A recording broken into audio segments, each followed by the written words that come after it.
अस्सलाम वालेकुम dear students. आज हम माइक्रो इकोनॉमिक्स का चैप्टर नंबर 1 स्टार्ट कर रहे हैं, जिसमें हम इकोनॉमिक्स के बारे में इंट्रोडक्शन को डिस्कस करेंगे और law of demand and law of supply को हम डिस्कस करेंगे इस चैप्टर के अंदर। सबसे पहले है कि व्हाट इज़ इकोनॉमिक्स। बेसिकली बहुत सारी बुक्स में आपको डिफरेंट किस्म की डेफिनेशंस मिलेंगी। हर एक बंदे ने इकोनॉमिक्स को अपने हिसाब से डिफ़ाइन किया हुआ, लेकिन जो इकोनॉमिक्स की एक सिंपलेस्ट डेफिनेशन है, that is the economics is the study of human behaviour. कि इकोनॉमिक्स के अंदर हम इंसानों के रवैये का मुताला करते हैं। जैसे कि if someone is going to market and he is asking the before buying any good from market, first of all हम शॉपकीपर से पूछते हैं कि भाई इसकी प्राइस क्या है। उस प्राइस के अकॉर्डिंग फिर हम अपनी डिमांड को देख रहे होते हैं। तो ये प्राइस को देख के जो हमारा डिमांड का डिसीजन कि डिमांड ज़्यादा करनी है कम करनी है, ये जो एक हमारा बिहेवियर है, बेसिकली इसी तरह के और भी बहुत सारे बिहेवियर्स हैं जिनको हम इकोनॉमिक्स के अंदर स्टडी करते हैं। तो बेसिकली इकोनॉमिक्स की जो एक सिंपलेस्ट डेफिनेशन है वो है economics is the study of human behaviour. इसके अलावा इकोनॉमिक्स की और बहुत सारी डेफिनेशन है, जैसे कि एडम स्मिथ ने कहा था कि economics is the study of wealth.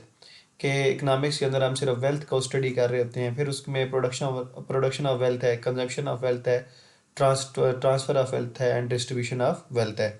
तो उसने अपनी इकोनॉमिक्स की डेफिनेशन को 4 पार्ट्स के अंदर डिवाइड किया था।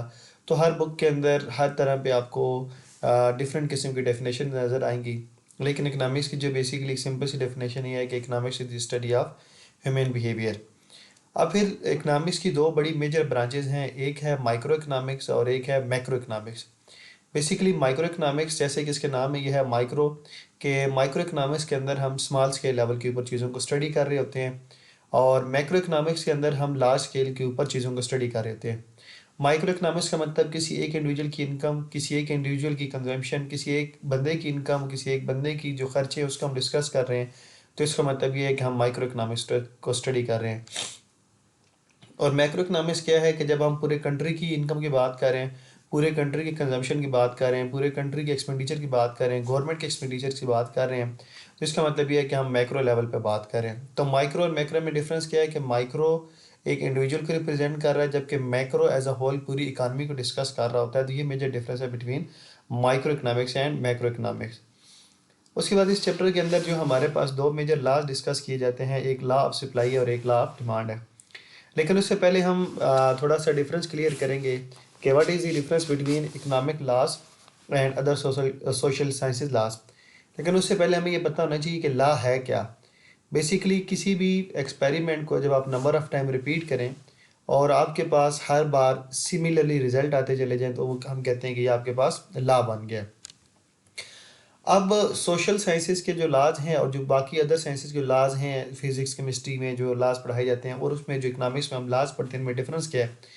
जितने भी हम इकोनॉमिक लॉज डिस्कस करते हैं वो कंडीशनल होते हैं, जबकि बाकी जो साइंसेज के लॉज हैं वो कंडीशनल नहीं होते।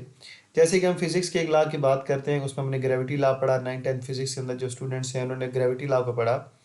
ग्रेविटी लॉ क्या है कि ज़मीन हर चीज़ को अपनी तरफ अट्रैक्ट कर रही होती है। अगर हम कोई भी ऑब्जेक्ट ऊपर से छोड़ते हैं तो ज़मीन उसको अपनी तरफ अट्रैक्ट करती है और वो हमेशा नीचे की तरफ जाता है। अब इसको कोई भी बंदा जितनी मर्जी दफ़ा नंबर ऑफ़ टाइम रिपीट करे तो आपके पास सेम रिजल्ट आता है, इसलिए हम कहते हैं कि ये लॉ बन गया है। अब इसमें किसी किस्म की कंडीशन नहीं लगाई गई थी, लेकिन इकोनॉमिक लॉज ऐसे हैं जिसमें हम कंडीशन लगाते हैं, जैसे कि लॉ ऑफ डिमांड है, सेट्रस पेरिबस हम कहते हैं, या हम कहते हैं अदर थिंग रिमेनिंग कांस्टेंट। हम बाकी तमाम चीज़ों को कांस्टेंट कंसिडर करके सिर्फ 1-to-1 रिलेशनशिप चेक कर रहे होते हैं, इसलिए हम कहते हैं जो इकोनॉमिक लॉज हैं वो कंडीशनल हैं, जो बाकी साइंसेस के लॉज हैं वो अनकंडीशनल हैं, उनमें किसी किस्म की आपको कंडीशन नहीं लगानी पड़ती। लेकिन इकोनॉमिक्स के लॉज को डिफाइन करते वक्त आपको कंडीशन लगानी पड़ती है। तो ये मेजर डिफरेंस है between economic laws and social sciences laws. इसके बाद नेक्स्ट है कि what is the difference between demand and desire. Most of the people think that both demand and desire are same, और sometime people think that our necessities our demand, but it is not true in a sense that to calling anything demand, किसी भी चीज़ को demand करने के लिए आपके पास दो चीज़ों का होना ज़रूरी है। One is willingness and the other is purchasing power. अब एक बंदा अगर कहता है जी रोटी कपड़ा मकान, रोटी कपड़ा जो बेसिक एक नीड्स हैं वो उसकी डिमांड है, तो ऐसा करना सही नहीं है। अगर एक रोटी की कीमत सिर्फ 10 रुपये भी है और अगर किसी पर्सन के पास जेब में 10 रुपये नहीं है, वो इस चीज़ को बाई करना चाहता है, लेकिन उस चीज़ को बाई करने के लिए उसके पास पैसे नहीं है, तो चाहे वो रोटी क्यों ना हो, चाहे वो 2 रुपये की चीज़ ही क्यों ना हो, तो वो उसकी डिज़ायर है, वो उसकी डिमांड नहीं है। डिमांड आप किसी भी चीज़ को तब कहेंगे जब आपके पास विलिंगनेस हो प्लस परचेजिंग पावर। विलिंगनेस आप उस चीज़ को ख़रीदना चाहते हैं, और परचेजिंग पावर यानी कि आपके पास उस चीज़ को बाई करने के लिए पैसे हों, you have the money two by that thing. और डिज़ायर क्या है? Only willingness. आप जस्ट एक चीज़ बाई करना चाहते हैं लेकिन आपके पास पैसे नहीं है, तो आपकी डिज़ायर है। अब एक बंदा BMW गाड़ी खरीदना चाहता है और उसकी जेब में इतने पैसे हैं कि वो BMW गाड़ी परचेज़ कर सकता है, तो वो उसकी डिमांड है। और एक बंदा अगर रोटी परचेज़ करना चाहता है, उसकी जेब में रोटी को परचेज़ करने के लिए पैसे नहीं, तो that is his desire not demand. तो ये डिफरेंस है, ये मेजर डिफरेंस है बिटवीन डिमांड एंड डिज़ायर। उसके बाद हम डिस्कस करते हैं इकोनॉमिक मॉडल्स को। बेसिकली इकोनॉमिक मॉडल्स या मॉडल होते क्या चीज़ें? मॉडल आपके जो कॉम्प्लेक्सिटी होती है और जो चीज़ें ब्रॉडर सेंस के अंदर होती हैं, उनको एब्स्ट्रैक्ट फॉर्म में करके हमें एक समराइज फॉर्म में उन्हें हमें प्रेजेंट करता है, उसे हम कहते हैं मॉडल। अब किसी भी मॉडल के अंदर दो तरह के वेरिएबल एग्जिस्ट कर रहे होते हैं, one is exogenous and the other one endogenous. Exogenous variables को हम इंडिपेंडेंट वेरिएबल भी कहते हैं और एंडोजेनस वेरिएबल को हम डिपेंडेंट वेरिएबल भी कहते हैं। एक्सोजेनस वेरिएबल ऐसे वेरिएबल हैं जो पहले खुद चेंज होंगे, उनमें चेंज आने की वजह से वो दूसरे किसी वेरिएबल को अफेक्ट कर रहे होंगे, और जो दूसरे वेरिएबल अफेक्ट हो रहे होंगे वो डिपेंडेंट वेरिएबल होंगे, यानी कि एंडोजेनस वेरिएबल होंगे। जैसे कि आप हैं और आपके पेरेंट्स हैं, तो आपके जो पेरेंट्स हैं वो एक्सोजेनस है, यानी कि वो इंडिपेंडेंट हैं। उनके डिसीजन में चेंज आने की वजह से आप लोग अफेक्ट हो रहे हैं, तो इसलिए आप जो हैं वो डिपेंडेंट वेरिएबल हैं या आप एंडोजेनस वेरिएबल हैं। अब हम एक स्पेसिफिक मॉडल डिस्कस करते हैं इकोनॉमिक्स का, कि quantity demand is a function of price. यहाँ पर क्यू डी क्वांटिटी डिमांड को रिप्रेजेंट कर रहा है और पी प्राइस लेवल को रिप्रेजेंट कर रहा है। क्वांटिटी डिमांड आपके पास एंडोजेनस वेरिएबल है और price is the exogenous variable है, यानी कि डिमांड आपका डिपेंडेंट वेरिएबल है और प्राइस आपके पास इंडिपेंडेंट वेरिएबल है। हमने इसको डिपेंडेंट और इंडिपेंडेंट इसलिए कहा कि हम जब भी मार्केट में कोई चीज़ बाई करने जाते हैं, तो सबसे पहले हम शॉपकीपर से पूछते हैं इसकी प्राइस क्या है। उस प्राइस को देखते हुए फिर उस प्राइस के अकॉर्डिंग हम अपनी डिमांड सेट कर रहे होते हैं कि हमने इस चीज़ को ज़्यादा परचेज़ करना है या कम परचेज़ करना है। तो चूँकि पहले चेंज प्राइस में आया, प्राइस में चेंज आने की वजह से हमारे डिमांड में चेंज आ रहा होता है, इसलिए हम कहते हैं प्राइस इंडिपेंडेंट वेरिएबल है और जो डिमांड है वो डिपेंडेंट वेरिएबल है। Our demand decision is depending on price. So ये इस मॉडल के अंदर quantity demand is a function of price. और एक और चीज़ कि इक्वल के लेफ्ट साइड पर हमेशा डिपेंडेंट वेरिएबल लिखे जाते हैं और इक्वल के राइट साइड पर हमेशा इंडिपेंडेंट वेरिएबल को लिखा जाता है। अब इसके बाद सबसे पहला लॉ हम इकोनॉमिक्स का डिस्कस करते हैं, which is law of demand. अब बेसिकली लॉ ऑफ डिमांड क्या है कि holding everything else constant, when the price of any product increases it demand decreases, and when its price decreases its demand increases.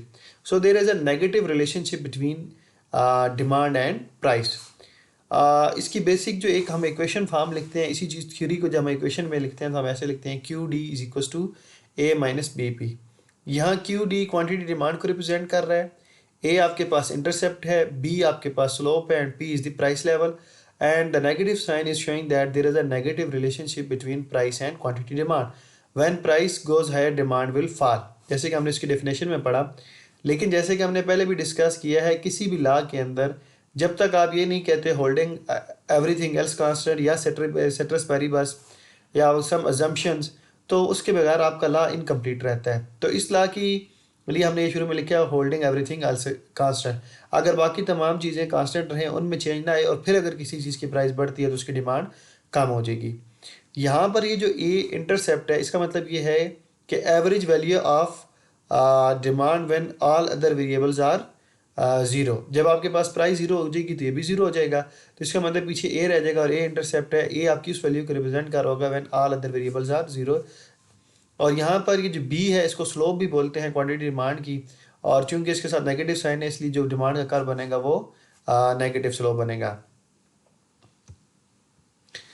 अब उसके बाद next है quantity demand. अब basically quantity demand क्या है कि कोई भी एक जो इंडिविजुअल है वो एक स्पेसिफिक प्राइस के ऊपर कितनी गुड्स परचेज कर रहा है, that is called is quantity demand. और डिमांड स्केजुअल क्या है कि वो प्राइस के और डिमांड के रिलेशनशिप को जब हम एक टेबल में डिफरेंट वैल्यूज़ में रिप्रेजेंट कर रहे होते हैं, तो हम उसे कहते हैं कि वो डिमांड स्केजुअल है। और फिर उन्हीं वैल्यूज़ से जो टेबल हमने एक बनाया था, एक साइड पर हमने प्राइस रखा, सेकंड से दूसरी कॉलम में हम लोगों ने क्वांटिटी की वैल्यूज़ रखी। उन प्राइस और क्वांटिटीज़ की वैल्यूज़ को जब हम एक कर्व में ड्रा करते हैं, तो हम उसे कहते हैं वो जब हमारे पास कर्व बन गया है, that is called demand curve. और मार्केट डिमांड क्या है कि एक पूरी इकानमी के अंदर तमाम लोगों की अगर हम डिमांड को सम अप कर देते हैं तो वो जो एक हमारे पास ओवरऑल डिमांड बनती है उसे हम कहते हैं कि that is called market demand. अब उसके बाद ये है कि extension and contraction of demand. Extension of demand का मतलब क्या है कि जब प्राइस डिक्रीज़ हो और डिमांड इंक्रीज़ कर जाए तो हम उसे कहते हैं कि प्राइस डिमांड में एक्सटेंशन आ गया, यानी कि डिमांड हैज़ इंक्रीज्ड। और जब प्राइस बढ़ जाए और डिमांड कम हो जाए तो इसे हम कहते हैं कंट्रक्शन ऑफ डिमांड, यानी कि प्राइस में चेंज आने की वजह से डिमांड के इंक्रीज डिक्रीज को एक्सटेंशन और कंट्रक्शन कहते हैं। अब इस तरीके से दो और चीज़ें हैं, राइज एंड फॉल। जब प्राइस आपकी कांस्टेंट है और डिमांड बढ़ जाए तो इसे हम कहते हैं राइज ऑफ डिमांड, और जब आपकी प्राइस कांस्टेंट हो और डिमांड कम हो जाए तो इसे हम कहते हैं फॉल ऑफ डिमांड। यानी कि एक्सटेंशन और कंट्रक्शन में प्राइस और डिमांड दोनों में चेंज आ रहा था, राइज एंड फॉल में एक चीज़ कांस्टेंट और दूसरी में चेंज आ रहा है। राइज क्या था कि जब आपकी प्राइस कांस्टेंट है, डिमांड बढ़ गई है तो rise of demand. Fall of demand क्या है कि जब आपकी प्राइस कांस्टेंट और डिमांड कम होगी है तो इसे हम कहते हैं फॉल ऑफ डिमांड। तो यहाँ पर एक चीज़ कांस्टेंट है, दूसरी चेंज हो रही है, जबकि एक्सटेंशन कंट्रक्शन के अंदर ये था कि दोनों चीज़ें प्राइस और डिमांड दोनों में चेंज आ रहा था। अब हम डिमांड का एक ग्राफ बनाते हैं, जैसे कि हमने कहा था कि ये टेबल जहाँ पर प्राइस और क्वांटिटी की डिफरेंट वैल्यूज़ होंगी उसे हम डिमांड स्केजुअल कहेंगे, और इन्हीं चीज़ों को, ये जो प्राइस और क्वांटिटीज़ की वैल्यू को हम एक ग्राफ में रिप्रेजेंट करेंगे तो उसे हम डिमांड कर्व कहेंगे। अब यहाँ पर ये इसकी प्राइस और क्वांटिटी की डिफरेंट वैल्यूज़ को लिया गया है। यहाँ पर अगर आप देखें तो price with the passage of time decrease हो रही है और इसके अगेंस्ट जो क्वांटिटी है वो आपकी इंक्रीज़ हो रही है। तो हमने सिंपली क्या किया है कि इस प्राइस को और क्वांटिटी को यहाँ एक्सिस पे लिखा, प्राइस को वाई एक्सिस पे लिखा और क्वांटिटी को एक्स एक्सिस पे लिखा, और ये जो कम्बिनेशन आपस में यहाँ पर थे वही यूनिक कम्बिनेशन के अगेंस्ट हमने डार्ट्स लगाए, और इन डार्ट्स को ज्वाइन करने के बाद हमारे पास ये डिमांड कर्व बन गया और ये नेगेटिव स्लोप है। और एक और चीज़, इसको डिमांड कर्व क्यों कह रहे हैं, यहाँ पे दो वेरिएबल थे, प्राइस भी था और क्वांटिटी डिमांड भी था, तो इसको हम डिमांड कर्व ही क्यों कह रहे हैं, इसको डिमांड कर्व इसलिए कह रहे हैं क्योंकि यहाँ पर डिमांड डिपेंडेंट वेरिएबल है। तो इकोनॉमिक्स के अंदर किसी कर्व का जो नाम पड़ता है वो उसमें मौजूद डिपेंडेंट वेरिएबल की वजह से पड़ता है। यहाँ पर डिपेंडेंट वेरिएबल डिमांड कर्व था, इसलिए हमने इस कर्व का नाम रखा डिमांड कर्व। अब एक और चीज़ है कि शिफ्टिंग और मूवमेंट में क्या फ़र्क है। शिफ्टिंग का मतलब ये, मूवमेंट का मतलब ये है कि जब आप एक ही कर्व के ऊपर, लेट्स सपोज ये आपके पास एक कर्व है, एक ही डिमांड कर्व के ऊपर जब आप इस पॉइंट से इस पॉइंट पर आ रहे हैं, फिर आप इस पॉइंट पर आते हैं, फिर इस पॉइंट पर, फिर इस पॉइंट पर, तो ये जो आप एक ही कर्व के ऊपर डिफरेंट पॉइंट्स पे आप जा रहे हैं इसे हम कहते हैं मूवमेंट अलोंग द कर्व या मूवमेंट ऑफ द कर्व। लेकिन जब इसी के अगेंस्ट आप एक नया कर्व ड्रा कर लेते हैं, जैसे कि यहाँ पर ये बना हुआ है, एक कर्व से दूसरे कर्व पे चले गए, तो इसे हम कहते हैं shifting of the demand curve. Movement आपकी प्राइस और क्वांटिटी डिमांड दोनों में चेंज आने की वजह से आएगी, शिफ्टिंग अदर फैक्टर्स की वजह से आएगी, जो आपने डेवलप डिमांड की डेफिनेशन में कहा था कि keeping all other thing constant, कि जब आपकी बाकी तमाम चीज़ें कांस्टेंट रहें और अगर प्राइस बढ़ जाती है तो डिमांड कम हो जाएगी। अब अगर उसमें कोई वायलेशन आ जाती है, आपकी इनकम चेंज होगी, फैशन चेंज हो गया, टेस्ट चेंज हो गया, वेदर चेंज हो गया, तो अब वो चीज़ें जो आपने कांस्टेंट रखी हुई थी वो कांस्टेंट जब चेंज होंगी तो फिर उसकी वजह से आपका कर्व शिफ्ट कर जाएगा, तो ये आपके पास एक नया कर्व बनेगा। यहाँ पर आप देखें तो प्राइस सेम है, प्राइस वही है, लेकिन क्वांटिटी आपकी बढ़ गई है। तो इसका मतलब ये है कि वो चीज़ें जो आपने कांस्टेंट कंसिडर की हुई थी उसमें से कोई एक चीज़ वायलेट हुई है जिसकी वजह से आपका डिमांड बढ़ गई है, तो डिमांड कर्व आउटवर्ड शिफ्ट हो गया। इसी तरीके से अगर डिमांड कम हो जाएगी और प्राइस कांस्टेंट है तो डिमांड का कर्व इनवर्ड शिफ्ट हो जाएगा। अब वो चीज़ें जिनकी वजह से आपका डिमांड कर्व शिफ्ट होता है वो आपके पास ये हैं, इनकम है, price of the related good है, टेस्ट है, पॉपुलेशन है, या एक्सपेक्टेड फ्यूचर प्राइसेस हैं। इन तमाम चीज़ों में से अगर किसी भी चीज़ में चेंज आएगा तो इसका मतलब ये है कि आपका जो डिमांड कर्व है वो शिफ्ट हो जाएगा। अब शिफ्ट आउटवर्ड होगा या इनवर्ड होगा वो डिपेंड करता है कि इन वेरिएबल्स में किस किस्म का इफेक्ट आया है। लेट्स सपोज अगर इनकम बढ़ती है तो आपका जो डिमांड कर्व है वो आउटवर्ड शिफ्ट हो जाएगा, इनकम कम होती है तो डिमांड कम हो जाएगी, डिमांड कर्व इनवर्ड शिफ्ट हो जाएगा। अब यहाँ पर अगर ये देखें आपके पास एक ये डिमांड कर्व है, अब एक ही डिमांड कर्व के ऊपर जब आप पॉइंट ए से पॉइंट बी पे जा रहे हैं तो प्राइस 700 600 हो रही है और क्वांटिटी 3 to 4 हो रही है, दोनों में चेंज आ रहा है, तो इसमें हम ये कह रहे हैं कि ये आपके पास movement of the demand curve है या मूवमेंट है।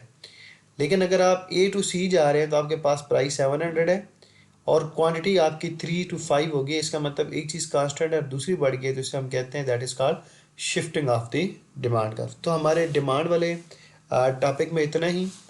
नेक्स्ट लेक्चर के अंदर हम सप्लाई को स्टार्ट करेंगे कि लॉ ऑफ सप्लाई क्या है, उसको कौन सी चीज़ें अफेक्ट कर रही होती हैं, और फिर हम इन दोनों का इक्विलिब्रियम चेक करेंगे।